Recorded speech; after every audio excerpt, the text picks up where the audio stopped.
And hello, everyone, and welcome to Learn a Trade. My name is Kevin Tate. I'm glad to be here with you all today. Thank you for joining me, and I hope this will be an interesting video for you. Excuse me. Today's broadcast is called Cornelius Viper Hot Gas Troubleshooting. So I figured, excuse me, I figured that, one second. I figured that the Viper is is a unit that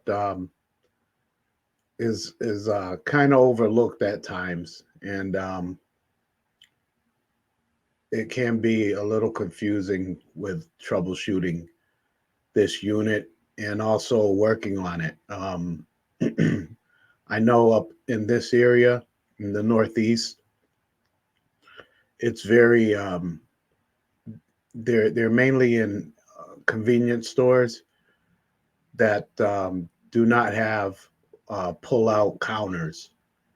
So that causes a problem in itself because a lot of times it's easier to work on these units when you can pull the counter out with the machine on it. You can pull the counter out to be able to get in the back of it easier and stuff like that. But up in this area, a lot of them are on um, solid counters that do not have rollers and stuff like that. So you can't move the counter to get to the back of the machine, and it makes it a little difficult because sometimes you it's a little overcrowded on the counter, and you don't really have room to turn the machine. So you need to have another person with you to help you pull the machine on top onto the a lift table so you can have access to get to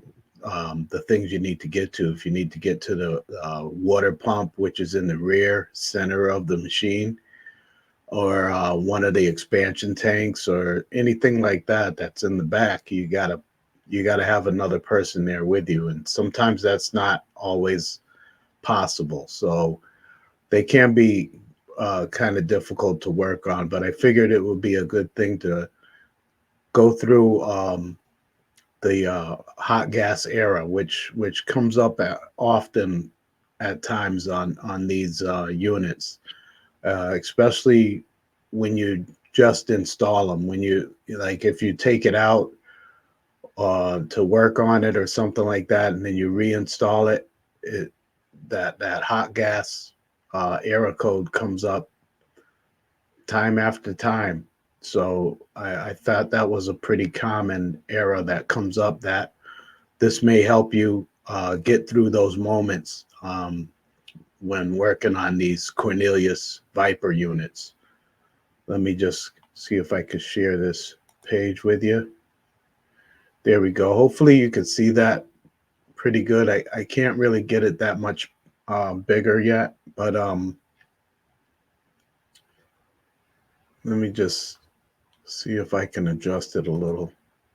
Yeah, it kind of comes off of the page, but let me see. That might be, that should be good right there. So, let us get into it. The hot gas era message explanation. The hot gas error message will appear on the unit when the outlet thermistor reaches 115 degrees Fahrenheit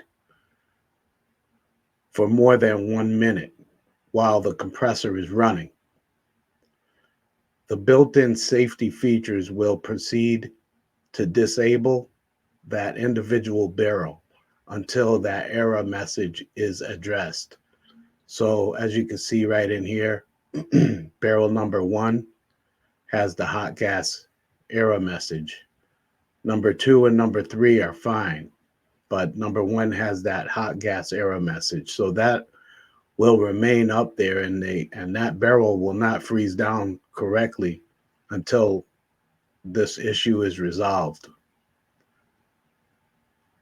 So potential failure modes could be hot gas solenoid leaking through, a faulty evaporator outlet thermistor, the evaporator outlet thermistor not making good contact, rusted clip, or dried heat transfer paste, bad harness connection, or I/O board. So those could be the failure modes. Those could be the reasons why it's coming up with that failure.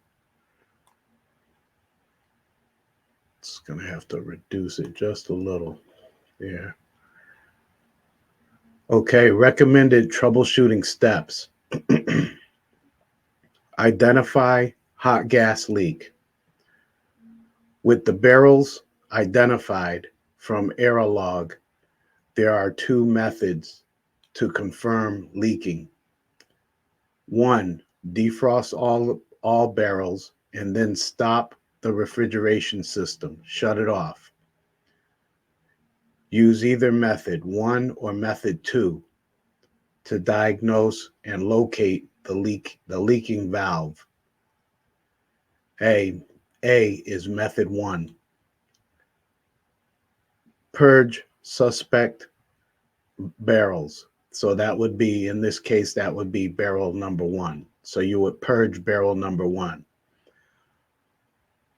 Purge it of product and remove the front faceplate assembly, the beater bar, and scraper blades.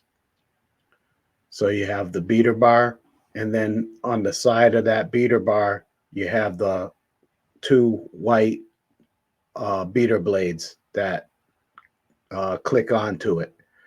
Okay, so you have to remove those.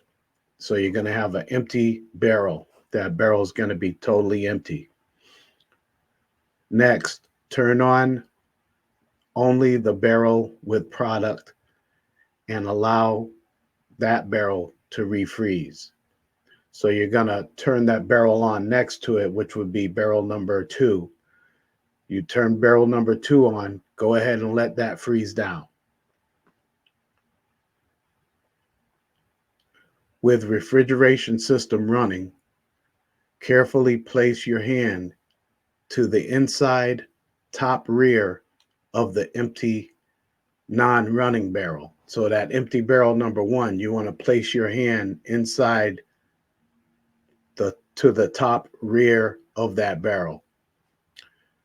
If a hot gas valve is leaking, the surface of the barrel will feel warm to the touch, but be careful because it could be very hot. Method number 2 for deciphering if there's a leak. Method 2, without purging any product, remove the side panel of the unit. Locate suspect hot gas valve and carefully peel back the installation. Turn the refrigeration system back on for the other barrel except the suspect barrel, leaving the suspect barrel from the error log off. So you're going to take that side panel off. You're going to locate the that hot gas valve that you think it may be. Okay, so if this is the hot gas valve for barrel number 1, you want to go ahead and peel back the insulation off of that copper so you can check it out. Okay, so if this is that hot gas valve, you want to open that all up. Okay, and then go ahead and turn on barrel number 2 and let barrel number 2 freeze down. And then when that freezes down, this is where we'll carry on from here. So it says, so it's saying turn on the refrigeration system back on for the other barrel except the suspect barrel. So that's what I was just explaining.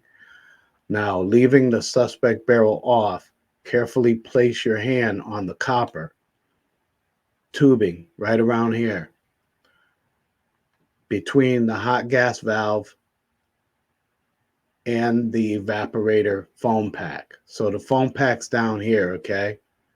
And your hot gas valve is here. So you want to feel right in between here. Okay, right where this square is. You want to feel right in between there. If the copper tubing feels warm, it is leaking past the hot gas valves. But just be careful because that could be very hot. So you just want to touch it, see if it's warm, see if it's hot. If it is warm or hot, it should not be because you don't have that barrel on.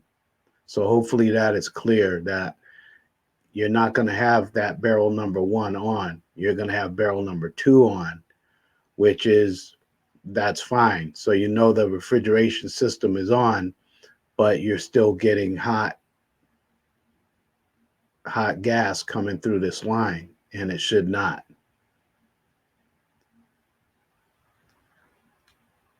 Next is the potential cause: hot gas valve not opening or closing properly.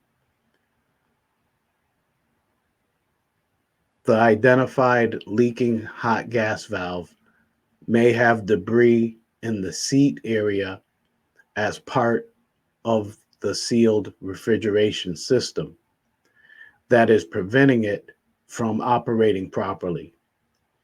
It may be possible to clear the debris from the seat area and then be captured in the filter dryer. So what I'm saying here is it's possible to, if you do have a leak there at that point, it's possible, since you identified the leak, it's possible that there could be debris in the seat of the valve, and that's what's causing it not to seat right, so it's not fully closing, and then that's causing there to be a gas error code. So there is a way that you can possibly get that debris to work its way out and then go through the line and collect into the filter dryer. And then that way you can get the machine back up and running. You can have all the barrels running and all of them freezing down without that error code. To do this, pause the hot gas valve on and off by going into the screen menu. And I'll show you that here. You go into the screen menu and then you'll go to maintenance.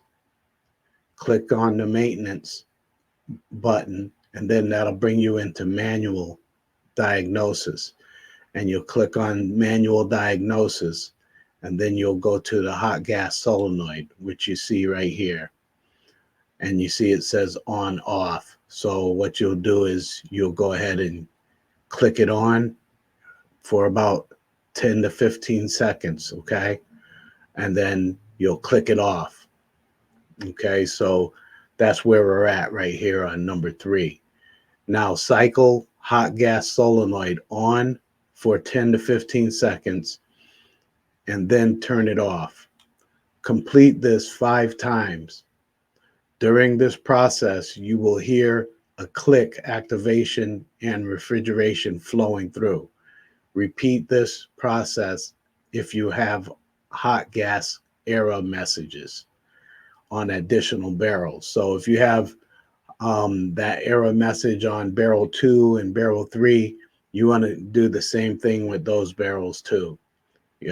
Clicking it on and off and see if you can work that debris out to get those hot gas valves to close completely.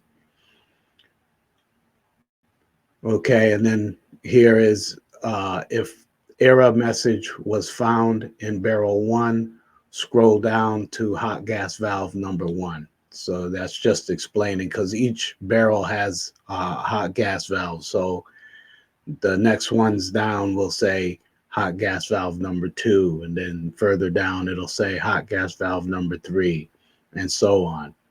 After going through the cycle of hot gas solenoid 5 times, 10 to 15 seconds between cycles, keep pressing the back button to return to the main screen.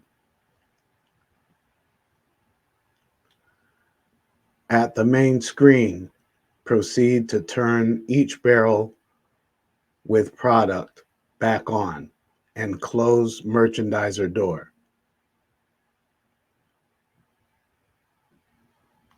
Next, repeat method 1 or method 2 to again check for a leak, a leaking hot gas valve.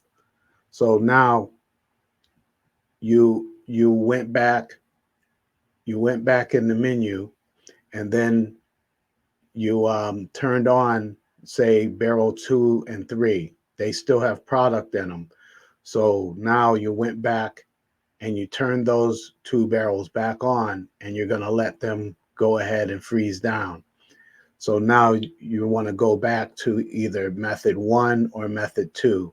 Say you used method 2, which was checking that line, that copper line between the hot gas valve and the foam pack. So you want to go back to that and check again and see if that line is still hot while those 2 barrels are running. If no leaking is found after pulsing, the debris was cleared and the unit can be put back into operation. So at that point, if you feel that it's not hot, it's cold, or you feel it's not hot like it was before, it's all right to go ahead and put the faceplate back on, put the beater bar and the blades back in, and put the faceplate back on, and then go ahead and fill your barrel, and then make sure that it freezes down. Just to make sure, you want to stay around to make sure it freezes down. If a hot gas valve is still leaking, so meaning if it's still hot after you've done that, the unit will need to be shut down and the hot gas valve replaced using proper refrigeration system procedures. So in this case, if you were on the job and you went through these procedures and you're still getting a leaking hot gas valve, then you'd have to go into evacuating the unit and possibly removing the unit if you can't do refrigeration inside the facility. Because you'd have to evacuate that system, get that hot gas valve off, and replace the hot gas valve. So now we're going to go to potential causes, faulty thermistor. So now I'm just going to go over what the potential causes could be other than the hot gas valve. When a hot gas error is found in the error log history, and after checking hot gas valve for leaking with no leaks detected using method 1 or method 2, and still getting the hot gas error message, it is possible that the unit has an improper reading thermistor located on the evaporator foam pack outlet copper tubing. To properly check a thermistor, you will need a volt ohm meter.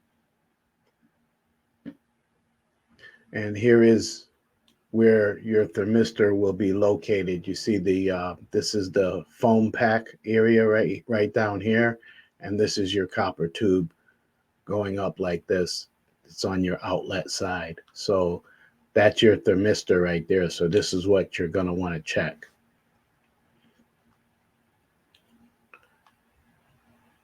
First, shut the unit off and remove side panels. Locate the thermistor for the barrel triggering the hot gas era, and carefully peel back the insulation. So you do want to peel back the insulation there. Unplug the 2-wire connection and unclip the thermistor from the copper tubing. Save the clip and thermo paste for reuse. So this is the clip. It clips right around there, and this is the thermistor. So you're just going to unclip it, and then this wire has a 2-prong connector, so it has a little connector on it. So you're going to disconnect that connector and pull the whole thing out. Pull that whole thermistor out. Using a glass of 32-degree Fahrenheit ice water, so you just using ice water, fully submerge the thermistor and stir the ice water for 1 minute. Using an ohm meter, measure across the 2 wires of the thermistor. A good thermistor will be 16.3 k ohms, plus or minus 5. So between 15.5 to 17.1 k ohms. If the thermistor is out of specification, it should be replaced. So if it doesn't meet in that excuse me, if it doesn't meet in that range, then you're going to go ahead and replace it, because that could be the whole fault for the hot gas era. And that's if your method number 1 or method number 2 didn't work with the hot gas valve. Okay, so make sure you're clear on that. If you check that hot gas valve first, and then if you're not finding a leak there, like that tube's not getting hot, then go ahead and move to checking the thermistor. Okay, next cause, a bad harness connection or I/O board. If no leaking hot gas valve is detected and the thermistor on the evaporator outlet has been tested and found to be within spec, it is possible a shorted or pinched wire in the unit harness could also cause the hot gas era. After checking for a leaking hot gas valve, defective thermistor, and wiring harness problems, it is possible it could be a defective I/O board. So that's after all of those steps. So, you're first going to check your hot gas valve with method 1 or 2. Next, you want to check your thermistor. If method 1 and 2 checks out okay, you want to check your thermistor. If your thermistor's reading okay, then you want to go and check your wiring harness going to the I/O board. So just trace that wiring harness along, and you want to see, try to make sure as best you can that you have no pinched wires or damaged wires, or wires that are open, like kind of the insulation on the wire split open, and it's up against the frame of the unit, or it's pinched in between the panels or something like that. Anything like that could cause that arrow to come up. So you just want to check your harness real good, and then if you get through the harness and everything checks out, then it's more than likely has something to do with the board. And we'll get into that now. The I/O board sends and receives voltage and ohm values for components such as the hot gas valve and thermistor. The replacement of this board should be a last resort. So that's something that, definitely don't go right away replacing your IO board. Um, Especially, any time, just, just don't go right away to the board. Um, Number one, these boards are very expensive. Okay. And if you're in business for yourself, or even if you're working for another company, you don't want to go around ordering boards and then it turn out not to be the issue, because that, I mean, number one, that's that's throwing away money, because you're more than likely you're not going to be able to return that board to the supplier. So um, yeah, I mean, in some cases they would accept the board back if you said, hey, it wasn't the board. Um, can we return it? Most times they will say no, because it's a board, and you had to connect it at some point. Or even if you say you didn't connect it, they're going to look at it as you connected it. Okay. So just be cautious of that. Go through your steps. And just to recap, you know go through your steps with the hot gas error code on these Vipers. Check your hot gas valve first using method 1 or 2.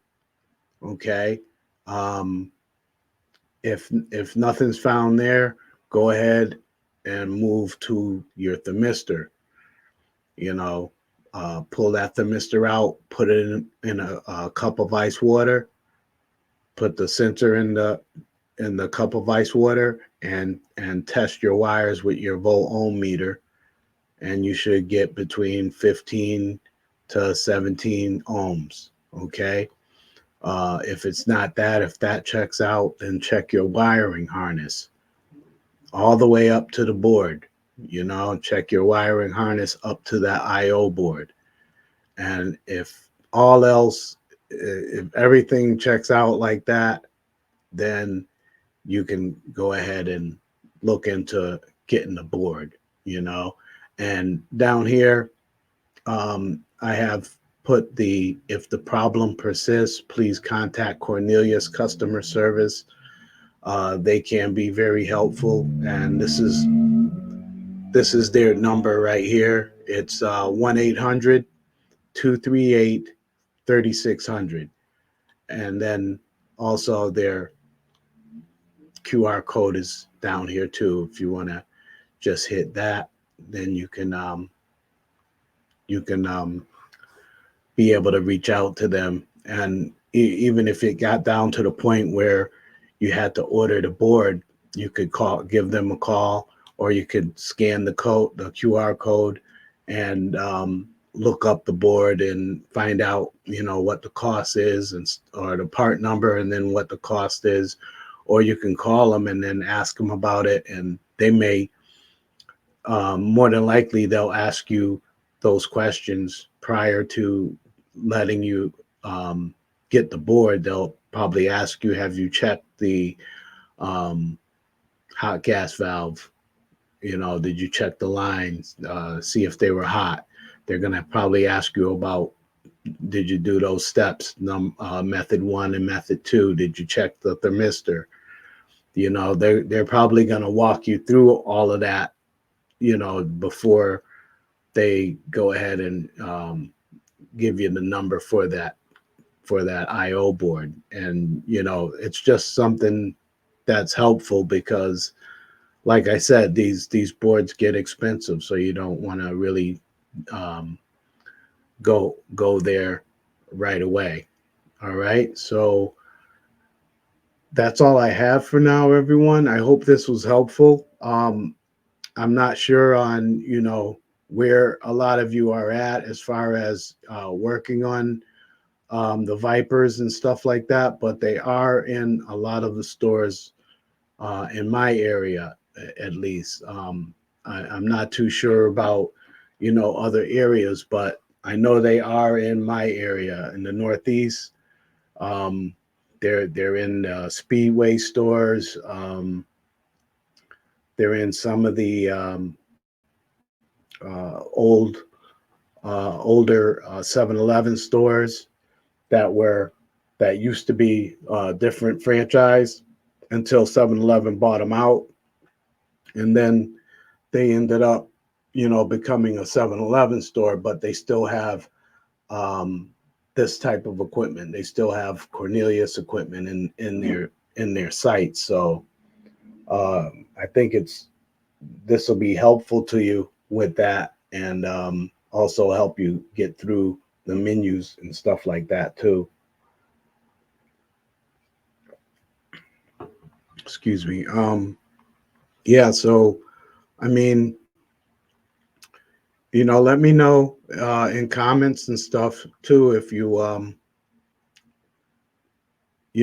ever worked on these, if you ever ran into the hot gas error code and stuff like that. It's it's um, it's something that does come up pretty often. So I hope this was all helpful to you and useful. I hope it's going to be useful for you, and definitely, keep watching, and keep going at it. Don't give up on your mission. And if you're getting customers now, and you're starting to work on different equipment, this will be a add-on for you, because you will come across it out there on the commercial side of things. So um, thank you for watching. That's all I have for now. I appreciate you guys all, all of your support. I appreciate you all with your messages and your comments. And let's continue to grow this, and may you all be well. May you all stay blessed. Take care.